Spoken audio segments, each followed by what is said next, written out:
Welcome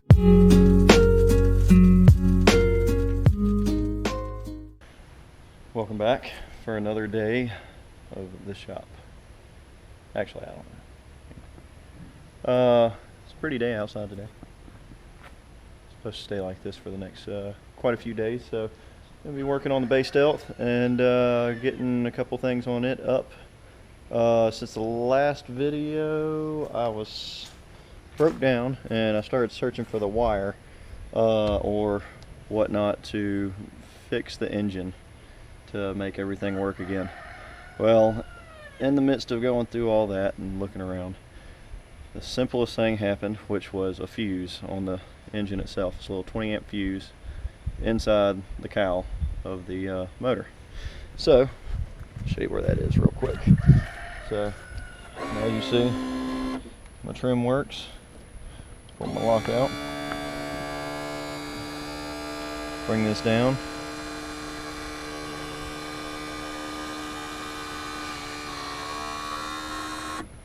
Alright, let me set y'all up real quick.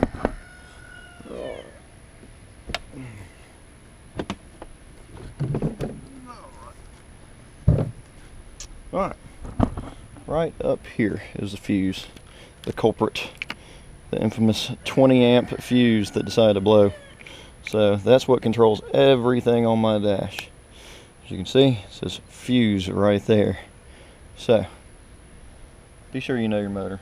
Be sure you know where your fuses are, what they are, because that can pretty much screw you up pretty bad if you get stuck out in the water and don't have a clue what to do. Fuses are great because they don't burn your whole system down. So I'm going to put a pile of 20 amp fuses in my dry box just to make sure I have it with some other tools, so next time I go out I don't have this issue again. So other than that, we got a couple other things to do today. We're going to go in the shop in just a second and I'll show you. Alright, here's what I got. It's a little bit dirty because it's been sitting in here for a minute. We've got a cheap pile radio that's going to just get me some Bluetooth and make it to where I don't have to worry about ruining something expensive while it's on the water or in the weather. Got another water resistant housing because my other one doesn't have a hinge on it and it's broken.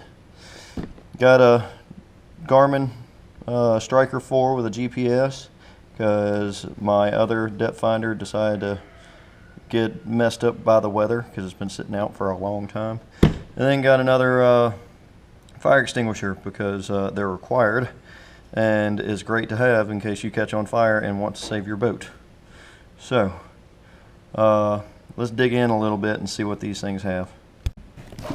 Alright, starting with the radio. Should be a simple swap. We've got another radio in there that's aftermarket already. Well, it should be aftermarket because a lot of them don't come with certain things like radios. So pretty well packaged. It's a marine radio. It's a little short, stubby one. So that works. It might even fit the plug that I have in there. That might work too. It's got a little fuse itself, but it's plastic wrapped. Looks nice. Here's a little cable for it. Here's some, I don't know, those are keys of some sort, I guess, to lock it in. And then you got the remote, which I don't need a remote. Also the directions, which will either help or do nothing for me. Owner's manual. So got Mr. Bracket keys for these little things. So this is what holds it in place. They're metal, they tie into it. Wiring harness shouldn't be that difficult. Got the controller, like I said, and these little rubber things to cover up holes so I guess the weather doesn't get to it. So let's get to installing it. Alright, see this little cover right here that does not want to come off now. There we go. So, trash. Alright, we got a new one coming from inside. This radio, point blank, does not work. Does not work. So I'm going to pull this out and we're going to go from there.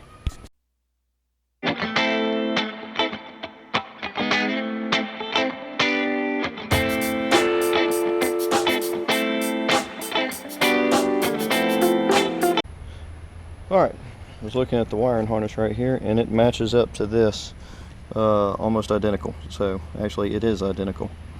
So just going to trace back the wires, figure them out. I've got crimp and heat shrink butt connectors to keep out the weather. So I'm going to splice the wire and crimp it, heat shrink it, and it should be good for the weather. So we can not have this problem happen again, hopefully. So let's get to it.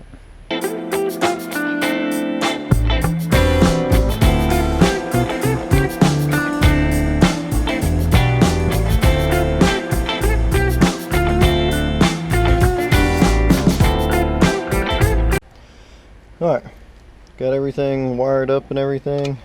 I need to go get another zip tie. I walked off to go get one and forgot to. So I'm going to do that in a minute. But, got the heat gun out. Bam! Just unplugged it. I'm going to plug it back in, and then I'm going to heat shrink all this. So, stay tuned.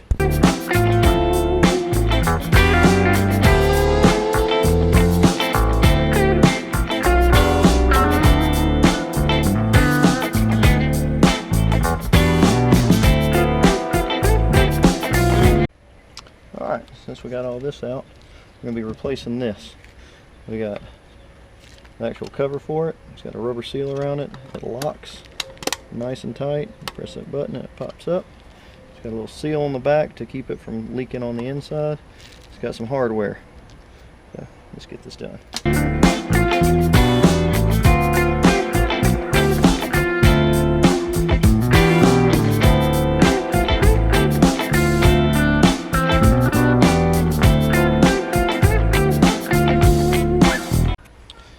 Alright, so see, it's on my anchor light now because I don't really have an anchor light, and I need to do something with this because my auxiliary 1's not working. I could switch to auxiliary 2, which I'm not really sure what auxiliary 2 is right now.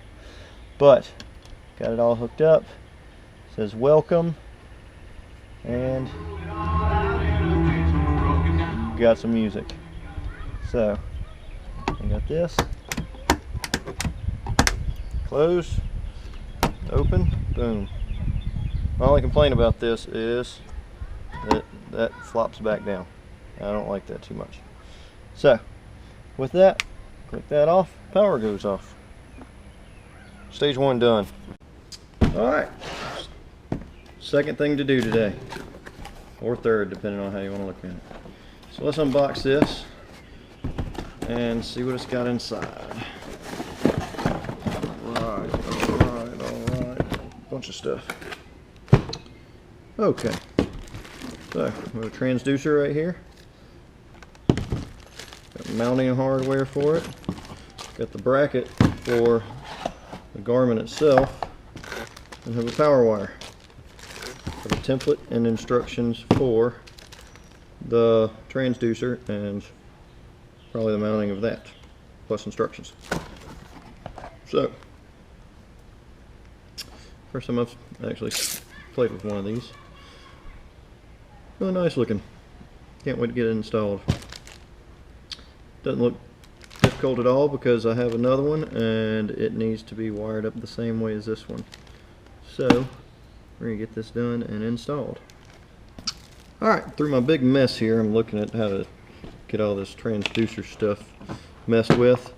So this is a dual trolling motor and mount to the boat transducer mount.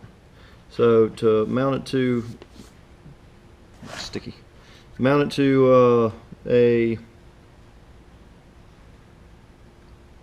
trolling motor, it's round on top. So you put it up underneath like the instructions state 15 billion times over, and trolling motor sits right here, transducer sits right here up under it. So just like that. So you got a huge zip tie to tie it with, and you got some rubber to put around it so it doesn't vibrate or mess up your trolling motor or your mount. Or you can, as you see these two slots, mount it to the hull of the boat. So that's what we're going to be doing. And we have all the hardware. We actually have a little through the hole wire deflector slash water keeper outer, as I'll call it. which is nice because I thought I was gonna have to go buy one anyway. But it comes with all the hardware you need, a little brace for the middle of it for the screw, and that's how it goes. So let's start looking at this on the boat instead of on this table. Alright, at the back of the boat. It's quite dirty looking. Got a lot of different things going on here. So I'm going to try and avoid that area so I don't hit it on there. Avoid this area. I would really like it right around here, but I don't know how that, I guess that might work. It'd do perfectly right about there. So I'm going to read the instructions a little bit more, get a little bit more familiar with it. Looks like I've already had one put there in the past 20 years since this boat is 20 years old now. And yeah.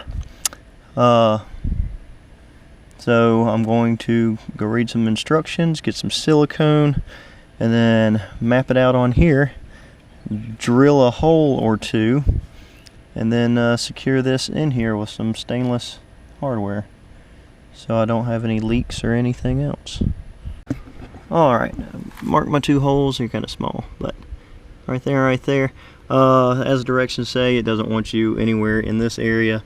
It kind of doesn't want you around intakes or discharges because it can cavitate with bubbles and whatnot, but seeing as I'm not going to be using this very often, and if I do, it's normally sitting still, I'm going to just go ahead and mount it here, and that gives it enough room to move up or down and take care of that. Alright, let's piece this thing together real quick.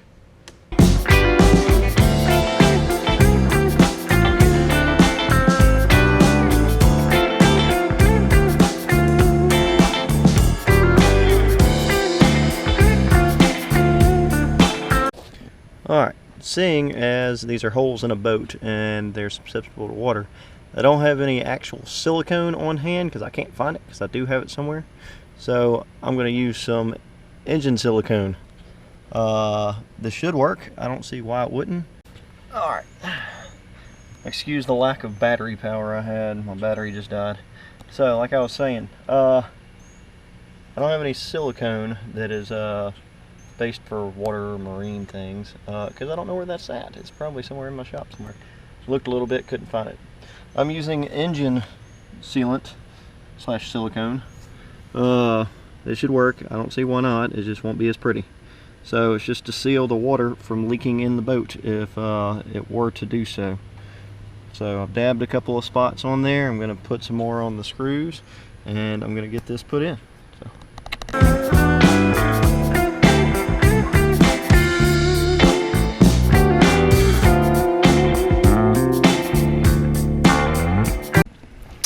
Alright, as you see, it is now installed. So what I'm going to do now is I'm going to route this wire up along the back side, up somewhere around here, put the hole in, and then drop it back down on the other side so it goes in the grommet where it's supposed to go. So let's get to that. Alright, so I've gone ahead and kind of started strapping this down. Kind of where I want it, kind of not, but whatever, it'll do. I'll snug this up a little bit more later. I'm going to run it all the way up to here. As you see, I just drilled a pilot hole right there with a 3/8 bit. I'm going to, or excuse me, not a 3/8 bit, like a 5/32 or something like that.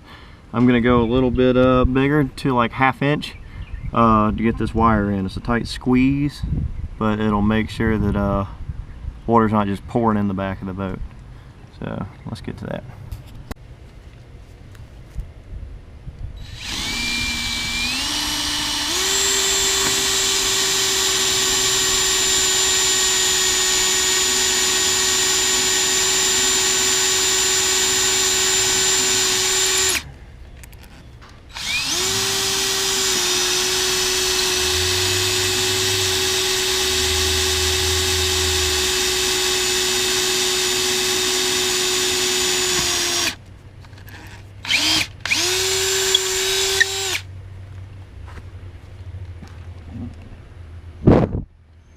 There we go.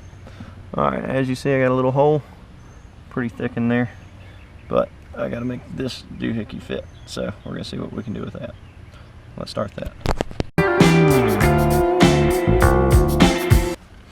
Alright, I'm going to put one more little holder, I guess you'd call it, up a little bit further, like on this side, and then we have the cap that goes over this right here.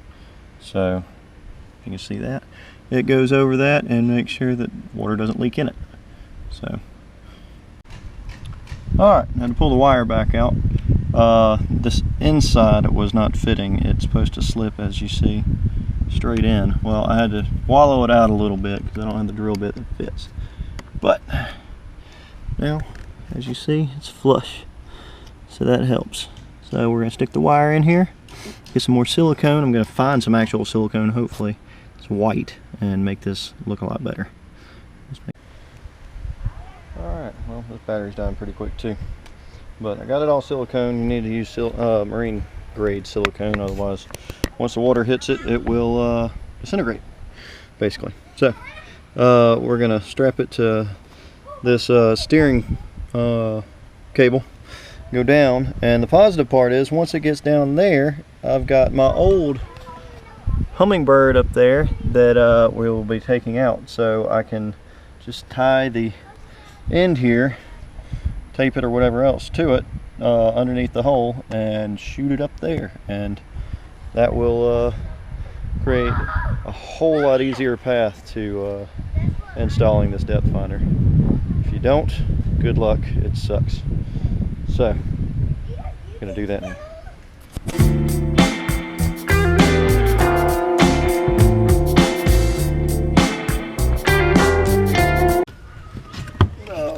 Alright. Down in the depths of this hole is nasty. So, after I move all the stuff out of the way so this top will go back. Let's see. Here's the depth finder. It is stuck to the hole down here. I don't know if you can see it right here. The light will let you. It's right there. It is not working due to the fact of the electronics on the dash.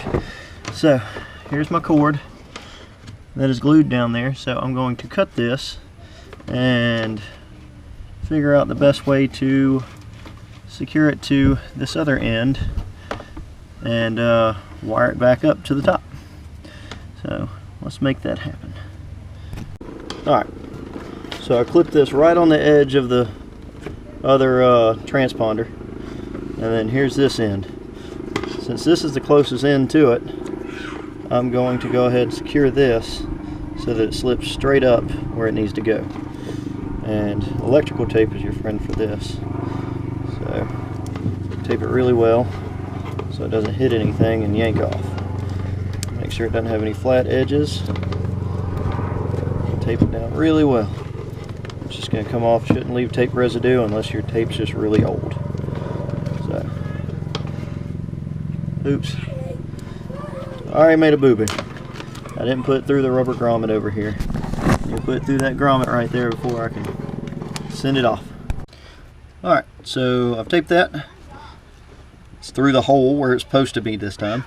So now I'm going to pull this wire and get this where it goes. So let's come up here, move a lot of this stuff out of the way so I can do this. Alright, I'm going to look up here and find out where my thing is. I bet it's right here anyway. Yep, that's where it is. Alright, so I found it. So let me pull this up real quick.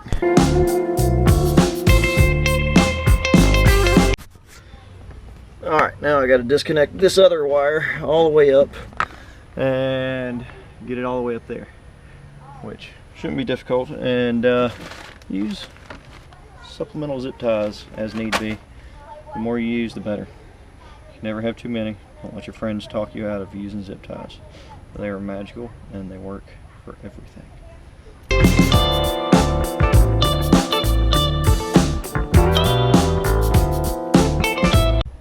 Alright, now we need to remove this other base stand and mark where we want this one.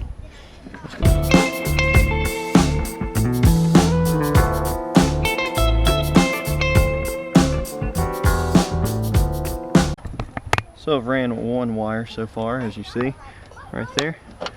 Got extra screws. As you see, it does not compromise the wire much or bend it much. Now my other problem I have, if I can find it down here, probably not. Aha, there it is. So the power wire, it leads down into a jumble mess of wires down here. So I've got to lead myself all the way back to the end and splice into this.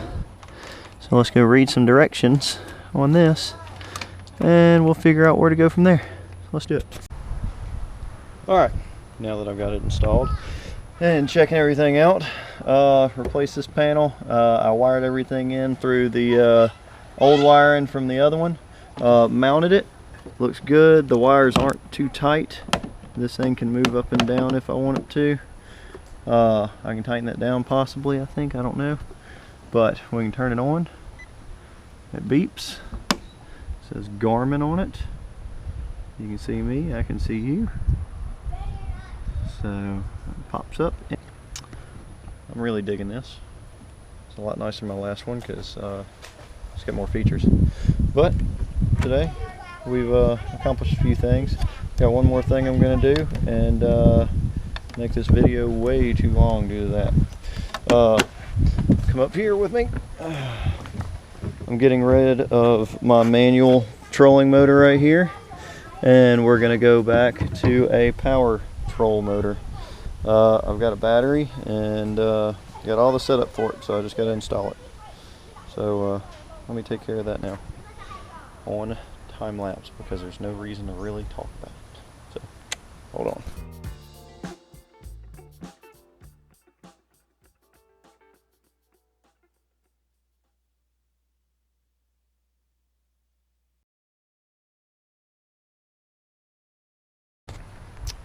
Well, as you see, I've installed the wiring to that and installed that in the battery. This bolt right here, I've got to liquefy basically. I've got to use some penetrating oil and get through it. So that might not happen before I take the boat out because I'm taking it out on Saturday and it is Thursday. So between now and then, I don't have a whole lot of time to do anything. So I'm going to go do some dadly duties and cut some grass. So until next time, appreciate you tuning in. If you got this far, that's awesome. Check out the Instagram, check out the Facebook, buy some merch if you would like. If you like this type of stuff, like these videos, give me a big thumbs up. If you don't like it, give me a thumbs down and let me know. What else can I provide? What else can I do? Feedback is the most important thing you can have. So until next time, be good.